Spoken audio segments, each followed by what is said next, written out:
तो ये सब हमारे टेप्स करेक्शन थे। तो आपने देखा होगा जो लेटेस्ट टेप्स है वो मेटल के बने हुए हैं। तो टेप्स में जब हम उसको फील्ड में यूज करते हैं तो we need some correction to calculate their accurate reading. तो फर्स्ट करेक्शन जो यहाँ पे हम कर रहे हैं वो है हमारा temperature correction. First correction is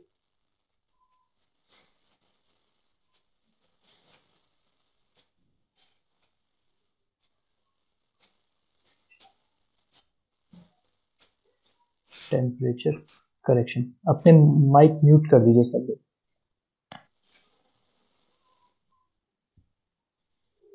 ठीक है, टेम्परेचर करेक्शन का जो फॉर्मूला होता है, suppose this is your tape A to B. Due to exposure of sunlight, the temperature of this tape will be changed and it will change to Tm. ठीक है, ये वो वैल्यू है जो टेम्परेचर की साइड पे आपने ऑब्जर्व करी। तो Tm इज अ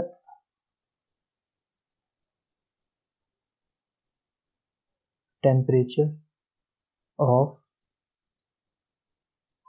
टेप, और हम इसको कह सकते हैं साइड टेम्परेचर। ओके, नाउ जो ये जो टेप है ए बी, इसकी जो लेंथ होगी वो है आपके पास एल लेंथ। ठीक है, एल लेंथ क्या है?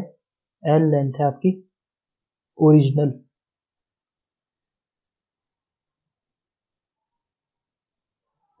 Length of tape. अब ये जो ओरिजिनल लेंथ ऑफ टेप है ये आपने किसी न किसी टेम्परेचर पे मेजर करी होगी। तो वो जो टेम्परेचर है वो हमारा स्टैंडर्ड टेम्परेचर है जहां पे हमने इसको मेजर करी है। सो this is your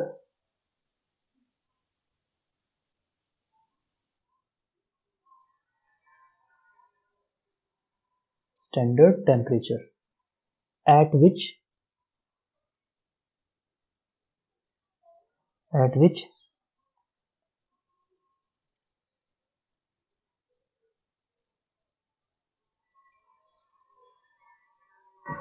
length of tape was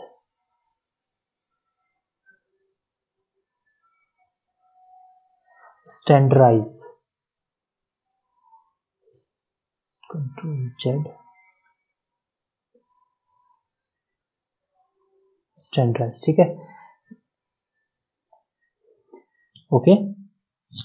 अब हमारे पास एक और फैक्टर होता है जिसको हम कहते हैं कोफिशिएंट ऑफ थर्मल एक्सपेंशन, जिसको हम अल्फा से डिनोट कर दे रहे हैं। और इसके लिए मैं एक और नया कलर यूज करता हूं,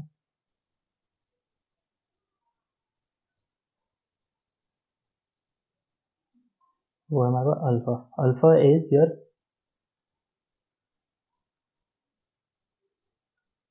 कोफिशिएंट ऑफ थर्मल एक्सपेंशन। ठीक है, अब इन सब की यूनिट भी देख लेते हैं। देखिए, टेम्परेचर की यूनिट क्या होगी? टेम्परेचर की यूनिट डिग्री सेल्सियस होती है। लेंथ की यूनिट क्या होगी? टेप के केस में लेंथ की यूनिट टेप के केस में मीटर के फॉर्म में हम देते हैं। सिमिलरली जो स्टैंडर्ड टेम्परेचर होगा वो डिग्री सेल्सियस होगा। और जो ये अल्फा है जो कि कोफिशिएंट ऑफ थर्मल एक्सपेंशन है, इसकी जो यूनिट होती है वो आपकी होती है कैसे?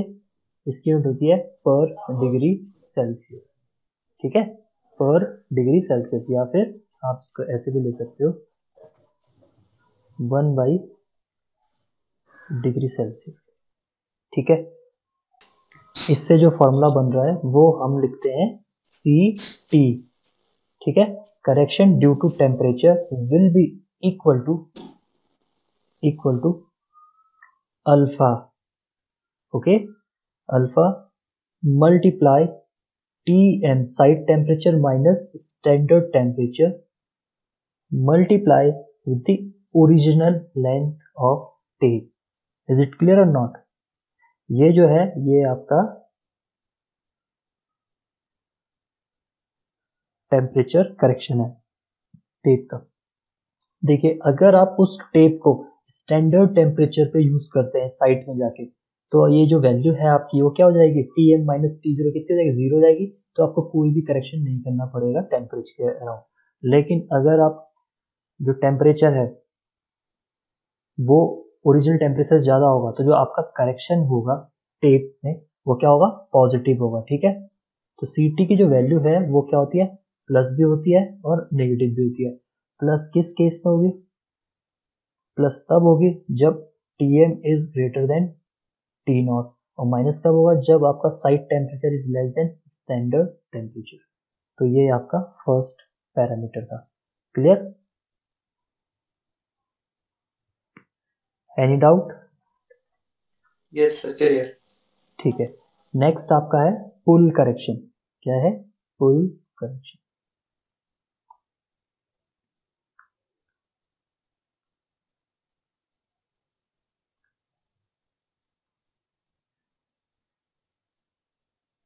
पुल करेक्शन, पुल करेक्शन को हम डिनोट करते हैं Cp से। हाँ, जब भी आप किसी टेप को यूज करते हो तो आपके पास उसको कैसे यूज करते हो, आप उसको क्या करते हो, एक्सटेंड करते हो। ठीक है, यहाँ से लेकर यहाँ तक जो पॉइंट ए है, पॉइंट ए को फिक्स कर देते हो आप ग्राउंड सरफेस पे, एंड पॉइंट बी को क्या करते हो, इस पे आप एक पुल लगाते हो। ठीक है, ये पुल आपका वो पुल होता है जो आप साइट पे यूज कर रहे होते हो। ठीक है, pull is a force. What is this, force होता है ये, pull is a type of force होता है ना। अब ये जो फोर्स है, ये जो फोर्स आप कहाँ पे यूज कर रहे हो, ये आप साइट पे यूज कर रहे हो, और इसकी जो यूनिट होगी, फोर्स की यूनिट कैसे होती है, किलोग्राम में होगी। ठीक है, तो ये साइट पे जो आप फोर्स की अप्लाई कर रहे हो ये उसका रिजल्ट है। इसकी वजह से क्या होगा, जो ये टेप होगा ये क्या होगा, इलोंगेट होगा, होगा कि नहीं होगा। Yes sir. ठीक है, और एक पुल और होगा, एक पुल आपने पी नॉट से डिनोट करेंगे। ये आपका वो पुल फोर्स है, पुल फोर्स है जिस पुल फोर्स पे आपने इस लेंथ को स्टैंडर्डाइज किया था वर्कशॉप में। जब आपने ये टेप डिजाइन किया होगा, जब ये टेप बनाया होगा, तो इस पुल फोर्स पी नॉट पे ये जो है ये आपका स्टैंडर्ड पुल है, जिस पे आपने जो लेंथ है, length of tape was standardise.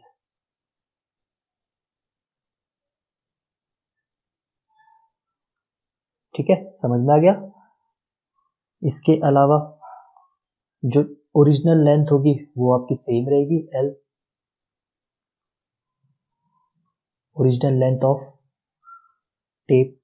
And the last is, ये जो टेप बना होगा ये किसी ना किसी ज्योमेट्री का तो होगा, या तो ये बार के फॉर्म में सर्कुलर होगा या रेक्टेंगुलर होगा। तो this tape has certain cross section area. अब वो क्रॉस सेक्शन एरिया कौन सा, ये वाला। ठीक है, इज इट क्लियर और not. So cross section area, अब ये क्रॉस सेक्शन एरिया आप किसी भी फॉर्म में ले सकते हो, mm² के फॉर्म में भी ले सकते हो और cm² के फॉर्म में भी ले सकते हो। ये आपको आगे पता चलेगा। लेंथ आपको लेनी है मीटर के फॉर्म में, पुल आपको लेना है केजी के फॉर्म में। ठीक है, और लास्ट है आपका elastic modulus. Modulus of elastic कहते हैं या इलास्टिक कांस्टेंट भी कहते हैं इसको, क्या कहते हैं, इलास्टिसिटी, मॉडुलस ऑफ इलास्टिसिटी भी कहते हैं या इलास्टिसिटी कांस्टेंट। Yes sir. ठीक है, इसकी यूनिट क्या होती है, इसकी यूनिट समझने के लिए हम सबसे पहले इसको समझते हैं कि ये होता क्या है। आप लोगों ने फिजिक्स पढ़ी है थोड़ी सी, फिजिक्स में आप लोगों ने देखा होगा कि there is a graph of mild scale और ये जो माइल्ड डिस्टेंस का ग्राफ है वो किसके किसके बीच में है, एक स्ट्रेन के बीच में और एक स्ट्रेस के बीच में। स्ट्रेस की यूनिट क्या होती है, न्यूटन, ठीक है। और स्ट्रेस होता क्या है, एक तरीके से स्ट्रेस होता है force per unit area. Force को ऊपर लिख दिया पर यूनिट एरिया में, अगर मैं यहाँ पे डाल दूं मीटर स्क्वायर डाल दे रहा हूँ, न्यूटन पर मीटर स्क्वायर स्ट्रेस की यूनिट है। स्ट्रेन क्या होता है, स्ट्रेन होता है आपका, स्ट्रेन क्या हुआ, strain is your change in length with original length, change in length with original length. Change in length जो होगा उसकी यूनिट क्या होगी, मीटर में होगी, ओरिजिनल लेंथ की यूनिट भी क्या होगी, मीटर में होगी। तो यूनिट से यूनिट क्या थी, तो strain is your unitless quantity, ठीक है। इसके बीच में आपका बनता है माइल्ड स्टील। तो सबसे पहले क्या करेंगे, आप फोर्स लगाएंगे, मतलब आप क्या कर रहे हो, माइल्ड स्टील पे स्ट्रेस क्रिएट कर रहे हो, जिसकी वजह से वो खींचना शुरू होगा, तो वो एक लिमिट तक खींचेगा। उसके बाद क्या होगा, वो डिफॉर्म होना शुरू हो जाएगा इन प्लास्टिक स्टेट, और फिर वो ब्रेक हो जाता है। ये आपने पढ़ा है,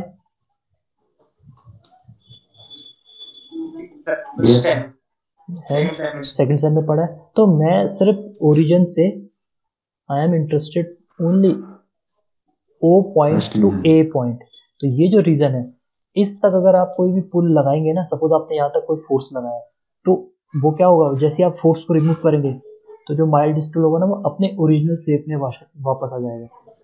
तो ये जो ओरिजिनल शेप में वापस आया है माइल्ड स्टील या कोई भी मेटल, वो किस वजह से आया है, वो इलास्टिसिटी की वजह से आया है, ठीक है। इलास्टिसिटी, उस प्रॉपर्टी को हम क्या कहते हैं, इलास्टिसिटी। तो रीजन ओ से ए तक, ओ से ए तक आप जितना भी स्ट्रेस लगाओगे,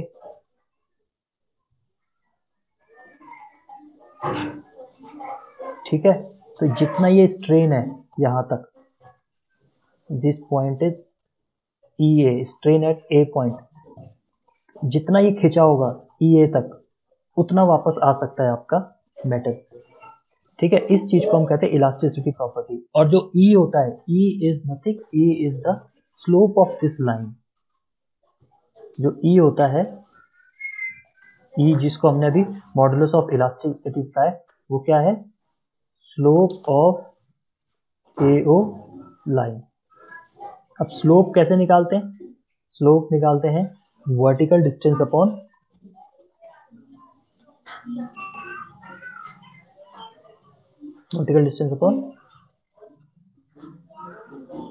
हॉरिजॉन्टल डिस्टेंस, ऐसे निकालते हैं। यहाँ पे इस केस में देखिए वर्टिकल डिस्टेंस क्या है, वर्टिकल डिस्टेंस है आपकी, ठीक है। वर्टिकल डिस्टेंस क्या हो जाएगी आपकी, वर्टिकल डिस्टेंस आपकी ये डिस्टेंस है। ये डिस्टेंस आपकी कहाँ करेंगे हम इसको, this distance is parallel to this distance, ठीक है। तो हम ये कह सकते हैं कि यहाँ पे जो पॉइंट है ओ से लेकर ये वाला पॉइंट, इसको हम ले लेते हैं सिग्मा ए, वो आपकी वर्टिकल डिस्टेंस है, ठीक है। तो ये आपका जाएगा ओ से सिग्मा ए के बीच जो गया है, और इसको हमने लिया है सिग्मा ए स्ट्रेस के फॉर्म में, ठीक है। नेक्स्ट है आपका हॉरिजॉन्टल डिस्टेंस। हॉरिजॉन्टल डिस्टेंस देखिए क्या है, हॉरिजॉन्टल डिस्टेंस ये है, यानी कि हॉरिजॉन्टल डिस्टेंस आपकी कितनी है यहाँ पे, ओ से सिग्मा ए तक, यानी स्ट्रेन। तो इस वैल्यू को हम क्या लेते हैं, स्ट्रेन ए लेते हैं। तो अब बताइए मुझे यूनिट क्या होगी ई की, स्ट्रेस अपॉन स्ट्रेन। अब ये तो फॉर्मूला बन गया ई का, यूनिट क्या होगी, स्ट्रेस की यूनिट क्या है यहाँ पे देखिए, स्ट्रेस की यूनिट यहाँ पे है न्यूटन पर metre square divided by, strain की यूनिट क्या है, मीटर सर,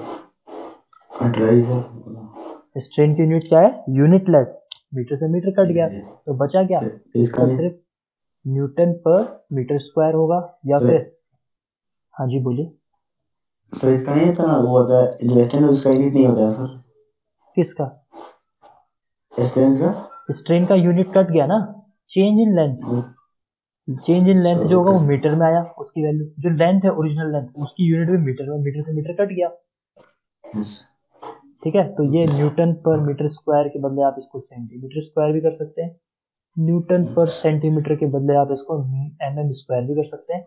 और ये जो न्यूटन है ना, इसको आप कन्वर्ट कर सकते हैं kgf, किलोग्राम फोर्स। KGF जो वेट की, जो एक फोर्स की यूनिट होती है, किलोग्राम फोर्स, एफ इसीलिए लिखना पड़ता है हमें इसको। बाकी हम एरिया, देखो मैंने क्या किया, मैंने सबसे पहले क्या किया, नीचे यहाँ देखिए, ध्यान दीजिए, यहाँ पे मैंने एरिया की यूनिट को चेंज किया है, ठीक है।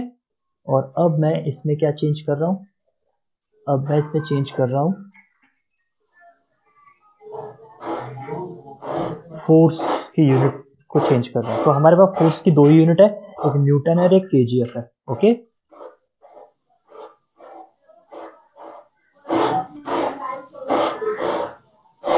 Now in this case we have, जो एरिया दे रखा है वो हमें दे रखा है mm में भी दे रखा है, mm स्क्वायर में, सेंटीमीटर स्क्वायर में भी दे रखा है। तो जो हमारी इलास्टिसिटी की वैल्यू होगी वो हमारी क्या होगी, फोर्स अपॉन एरिया। एरिया दे रखा है, फोर्स हमारा क्या है, पुल फोर्स यहाँ पे दे रखा है, पुल फोर्स केजी के फॉर्म में दे रखा है। तो ये हो जाएगा केजी पर mm स्क्वायर, आपको या तो इस तरीके से लेना है या फिर केजी पर सेंटीमीटर स्क्वायर, इन दोनों में से कोई भी वैल्यू लेनी है आपको। ओके, ठीक है, it's depend on your question.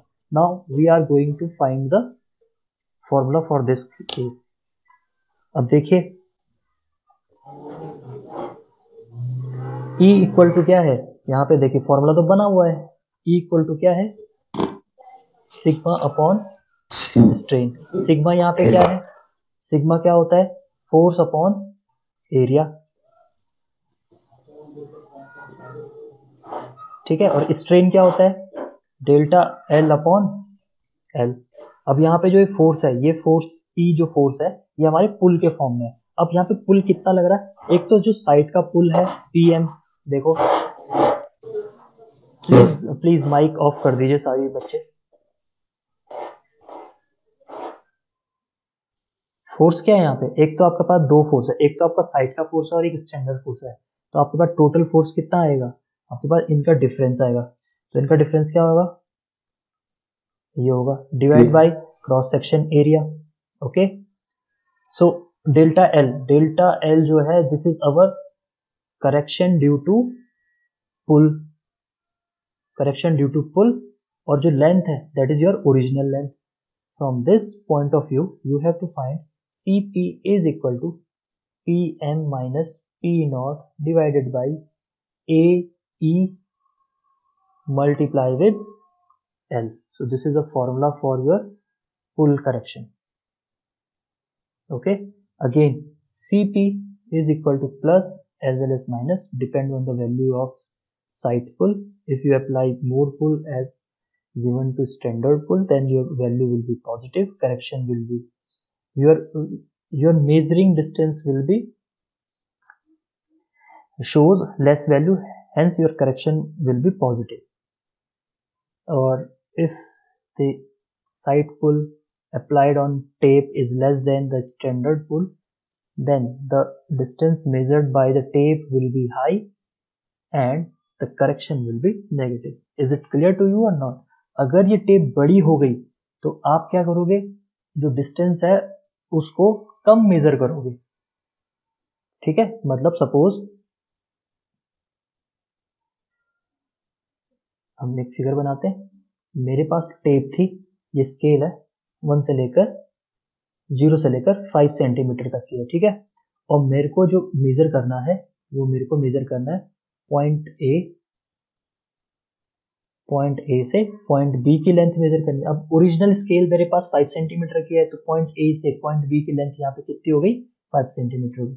लेकिन अगर टेम्परेचर और पुल की वजह से ये स्केल थोड़ी सी एक्सटेंड हो गई, ठीक है, ये इतनी एक्सटेंड हो गई मान लीजिए, तो क्या होगा, अब मैं जो मेजर करूंगा, मेरी जो स्केल होगी वो बड़ी हो गई इतनी, ठीक है। तो मेरा 5 सेंटीमीटर यहाँ पे आ रहा है और 0 सेंटीमीटर यहाँ पे आ रहा है। तो जो बी पॉइंट आएगा, बी पॉइंट वो कहाँ पे लाई करेगा, वो यहाँ पे करेगा। ऑब्वियस सी बात है, ये वैल्यू जो यहाँ पे आई होगी, ये वैल्यू 5 से नीचे होगी। सपोज ये वैल्यू ले लेते हैं 4, कुछ भी वैल्यू ले लीजिए आप, 4.5 सेंटीमीटर ले लीजिए, तो it is less than 5 centimetre. Scale बड़ा होता है तो हम जो मेजरिंग वैल्यू है, this is your measuring value, वो क्या होती है, स्मॉल करते हैं हम as compare to original value. ठीक है, तो मेजरिंग वैल्यू छोटी हो गई ओरिजिनल वैल्यू से, तो इसका मतलब जो करेक्शन होगा वो करेक्शन क्या होगा, यहाँ पे हमें क्या करना पड़ेगा, इसमें कुछ चीजें पॉजिटिव ऐड करनी पड़ेगी ताकि ये 5 सेंटीमीटर शो करे, तो करेक्शन यहाँ पे क्या होगा, पॉजिटिव होगा। ओके, एरर यहाँ पे क्या है, नेगेटिव है, हम लोग नेगेटिव की तरह मूव करें, तो यहाँ पे जो ये जो पोर्शन है ये क्या है, error is equal to negative value and correction shows positive value, तो ये error and correction are the vice versa for each other. So this is all about the corrections of pull as well as correction of temperature. Now move to third point. Third correction is related to your slope correction.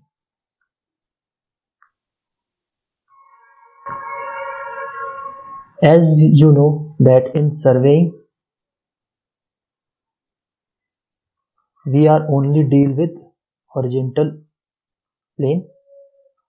So for this case what we are doing, मैं क्या करूँगा, अगर मुझे point A से point B का सर्वे करना तो मैं इसमें एक इंटरमीडिएट पॉइंट ले लूँगा इस तरीके से, सी फिर डी पॉइंट।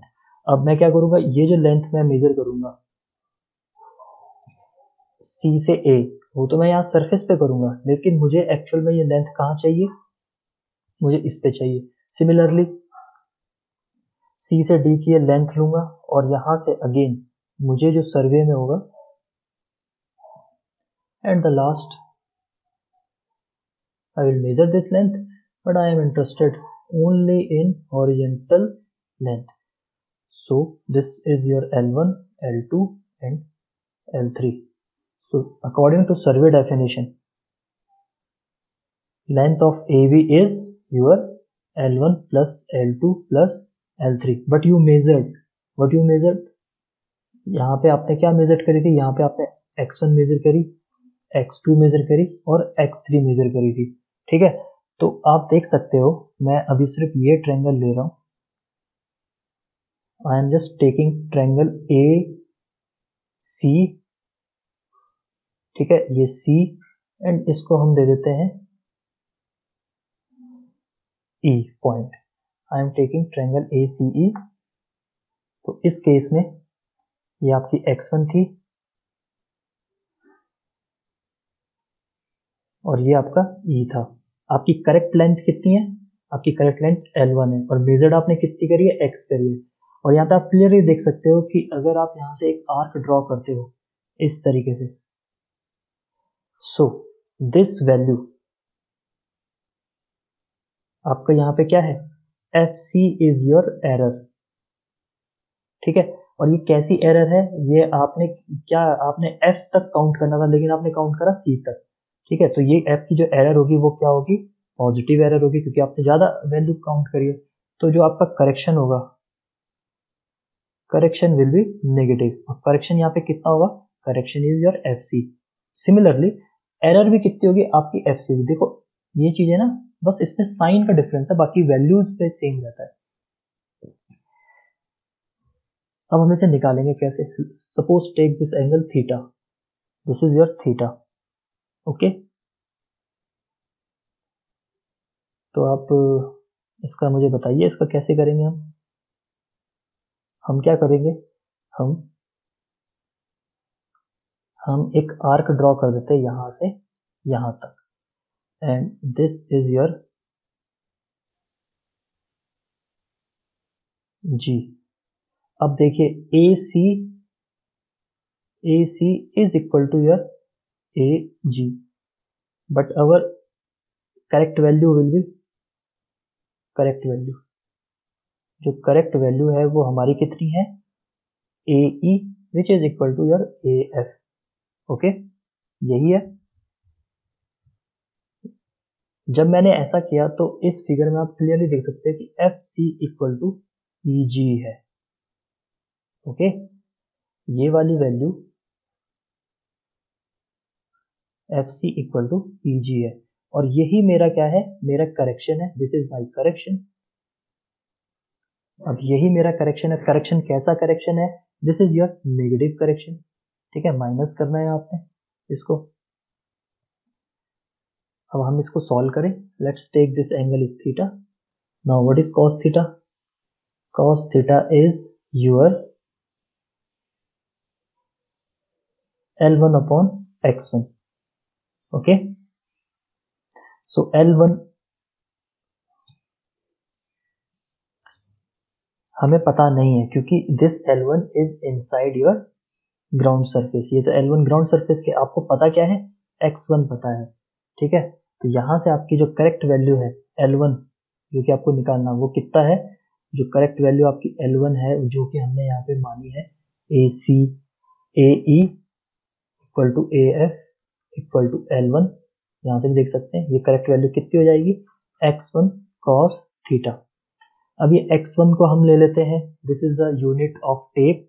टेप आपकी अगर मीट्रिक टेप है तो हम उसे 20 मीटर 30 मीटर ऐसे करके ले सकते हैं, या फिर जितनी टेप की लेंथ होगी। तो for this current situation late assume x1 is your length of tape cos theta and this is your correct length। अब यहाँ पे करेक्शंस देखो, आपका टोटल लेंथ कितना था, टोटल लेंथ था आपका AC which is equal to your L। Correct length आपका कितना निकला, करेक्ट लेंथ आपका ये निकला। अब AC में से this equation first, equation second, अब आपका जो एरर होगा या करेक्शन होगा, देखिए अभी मैं साइन की तरफ जा रहा, अगर मैं इक्वेशन फर्स्ट में से इक्वेशन सेकंड माइनस कर दूं तो मेरा क्या निकलेगा, करेक्शन निकला, total correction which is your negative value, okay. तो बस हमें यही करना है, L minus L cos theta is equal to correction due to slope, और उसको हम डिनोट करते हैं H2, H से शो करते हैं, तो it is equal to 1 minus cos theta.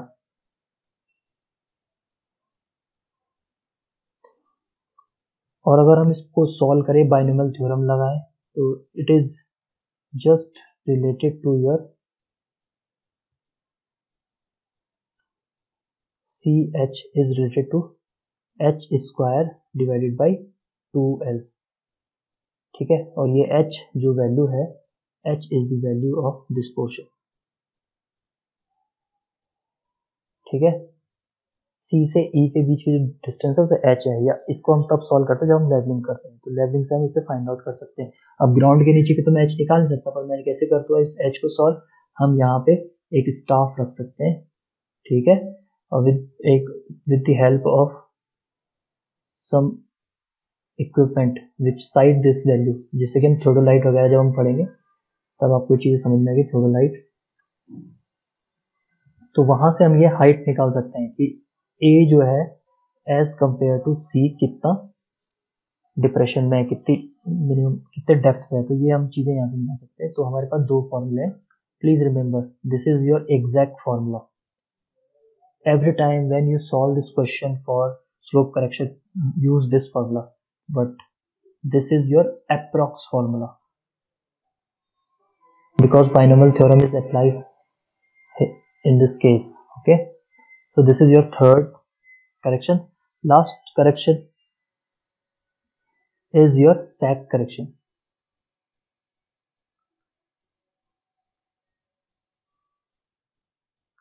अब देखिए sag correction कहाँ पे अप्लाई होता है, जहां पे आपकी जो टेप है वो कुछ इस तरीके से है कि इस तरीके से means the tape is suspended in air, okay, like this is a building, और इस बिल्डिंग के टॉप से एक आप दूसरी बिल्डिंग है उसकी डिस्टेंस को मेजर कर रहे हो, आपने टेप यहाँ फिक्स करा ए पॉइंट से और बी पॉइंट पे इसको पुल करने की कोशिश करी, तो यहाँ पे आपका पुल लगेगा, लेकिन स्टिल दैट आपका जो करेक्ट वैल्यू था वो ऐसा आना चाहिए, लेकिन ऐसा प्रैक्टिकली होता नहीं है। तो जो आपकी टेप होती है वो क्या हो जाती है, वो इस तरीके से सैग कर जाती है पैराबोलिक शेप में, ठीक है। So your original tape will be like this. Now होगा क्या कि आपकी जो ये लेंथ है पैराबोलिक लेंथ, ये पैराबोलिक लेंथ, तो मैं इसको लिख सकता हूँ length due to parabolic is greater than length between A to B. ठीक है, क्योंकि पैराबोलिक है यहाँ पे जो सैग करेक्शन होगा, बड़ी वैल्यू आप मेजर कर रहे हो as compare to the original value, तो जो सैग करेक्शन होगा वो भी क्या होगा आपका नेगेटिव होगा। समझ में आया? तो ये आपका होता है सी ए से हम इसे डिनोट कर सकते हैं, सॉरी ए से नहीं एस से, S for sag, C S से डिनोट करते हैं सैग को। अब आपने यहाँ पे इनपुट्स क्या क्या है, ये तो आपका पुल फोर्स है, तो आप देखिए क्या कैसे सॉल्व करते हैं। सी एस का फॉर्मूला है, बस इसे याद रखना है। आपका जो टोटल वेट है, weight of tape, W is the weight of tape, square करिए इसका, डिवाइड करिए इसको जो आप पुल कर रहे हो, तो देखिए स्क्वायर से स्क्वायर दोनों weight and this is pull, again the unit of force आप अप्लाई करेंगे तो ये यूनिट लेस हो गया। इसको आपको मल्टीप्लाई करना है लेंथ से, लेंथ की जो यूनिट है वो मीटर में आ जाएगी, एंड इसको आपको डिवाइड करना है 1 डिवाइडेड बाई 24n स्क्वायर। ठीक है, अब ये फॉर्मूला आपको हमेशा याद रखना है, इसका डेरिवेशन हम नहीं निकाल रहे। जो ये थर्ड पैरामीटर आया है, ये वाला parameter, this is occur due to parabolic equation को जब हम सॉल्व करते हैं तब जाके हमारा ये पीक वैल्यू आती है, हाईएस्ट पीक वैल्यू। तो इसको आप याद रखिए 1/24n स्क्वायर।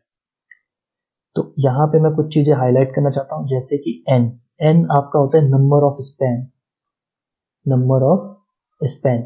ठीक है, अभी देखिए ये टेप है, ये इसके कितने स्पैन हुए हैं, यहाँ पे सिर्फ सिंगल स्पैन है। क्यों? क्योंकि ये एक जगह पे यहाँ पे फिक्स हो गई है, एक जगह पे बी पॉइंट पे फिक्स कर दी गई है, जिसकी वजह से इसका एक स्पैन ही दिख रहा है। लेकिन अगर मैं किसी और ऑब्जेक्ट को यहाँ पे ले आता और इसको मैं कन्वर्ट कर देता यहाँ पे मिडिल में, like this is point A, point B,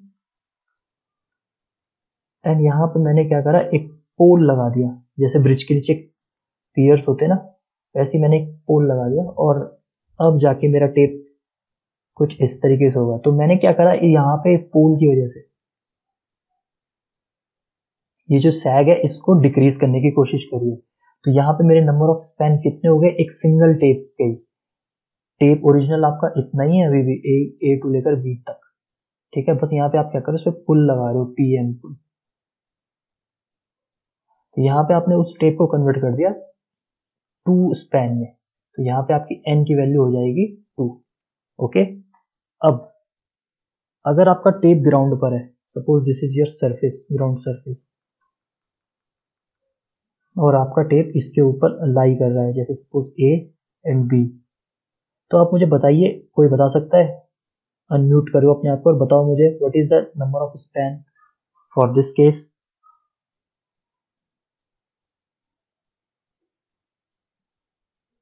anyone की वैल्यू हो जाएगी इन्फिनिटी, यानी कि 1/0।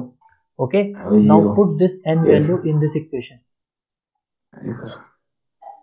अगर आप इसको इस इक्वेशन में पुट करेंगे, so your C S will be 0।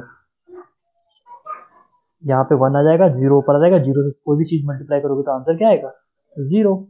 So sag correction will be 0 at ground surface. It is only applicable when your tape is suspended in air. हवा में लटकाओगे चेन को तभी आपको सैग करेक्शन होगा। ठीक है, yes sir. And the last, अब देखिए हम क्या कर रहे हैं, लास्ट पढ़ रहे हैं। देखिए हमने यहाँ पे अप्लाई किया है कि यहाँ पे हम क्या कर रहे हैं, हम यहाँ पे एक पुल लगा रहे हैं, आपने देखा होगा यहाँ पे हम एक पुल लगा रहे हैं पीएम, जब सैग हो रहा है, और ये पीएम एक पुल हम और लगा रहे हैं ऊपर, जो हमने ऊपर पढ़ा था पुल करेक्शन पे, जो सेकंड करेक्शन था। Yes sir. ठीक है, यहाँ पे भी हमने पुल लगा रहे, क्यों ना इसकी वैल्यू हम सेम कर दे दोनों पुल की साइड पे, ताकि सैग ही ना हो। तो उस पुल को हम कहते हैं नॉर्मल टेंशन, उसको नॉर्मल टेंशन। तो अब इक्वेशन ये नॉर्मल टेंशन। नॉर्मल टेंशन का मतलब ये है कि आप इतना पुल फोर्स लगाइए जिसकी वजह से पुल फोर्स, ठीक है, इतना पुल फोर्स लगाइए जिसकी वजह से आपका सैक करेक्शन सेटिस्फाई हो जाए, यानी कि your pull correction will be equal to your sag correction. क्यों? देखिए ध्यान दीजिए, सैक करेक्शन क्या है आपका? सैक करेक्शन क्या है? नेगेटिव। और पुल करेक्शन क्या है आपका? अगर आप ज्यादा पुल लगाते हो तो स्टैंडर्डाइज पुल से, तो क्या होगा? पुल करेक्शन पॉजिटिव होगा। बताया है ना? अरे बताया है कि नहीं? पॉजिटिव होगा कि नहीं? यहाँ पे बताया था मैंने। यस।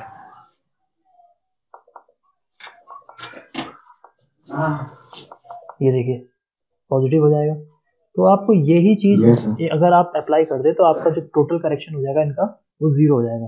तो इसी चीज को हम ध्यान रखते हुए पी एन को डिफाइन करते हैं, and P N is your normal tension. क्या कहते हैं इसको? नॉर्मल, क्योंकि pull is a type of tension force. Okay, अब इसकी इक्वेशन लिख लीजिए। जो करेक्शन एट टी, सीपी की इक्वेशन क्या है जल्दी बताइए। सी की इक्वेशन, अब यहाँ पे मैंने क्या किया, पी एम को पी एन से रिप्लेस करना, तो P N minus P naught divided by A E multiply L will be equal to ये L W square divided by P N square multiply 1/24 N square. अब यहाँ पे क्योंकि मैंने क्या कहा, एक ही सैग रखा हूँ तो एन इक्वल टू 1, ठीक है, तो एन को मैं यहाँ पे रिमूव कर दूंगा। अब इसको सॉल्व करेंगे तो मेरा पी एन की वैल्यू आ जाएगी, ठीक है। तो अगर आपको क्वेश्चन में ये पूछा जाता है कि व्हाट इज योर, तो यहाँ से आपने क्या करना है, क्वाड्रेटिक इक्वेशन बनेगी और क्वाड्रेटिक इक्वेशन को सॉल्व करना। वैसे क्यूबिक इक्वेशन बनेगी, जब आप पी एन यहाँ जाओगे तो यहाँ क्यूब में आएगा पी एन। ओके, कुछ इस तरीके से वो ध्यान दीजिए, P N cube minus P not P N square.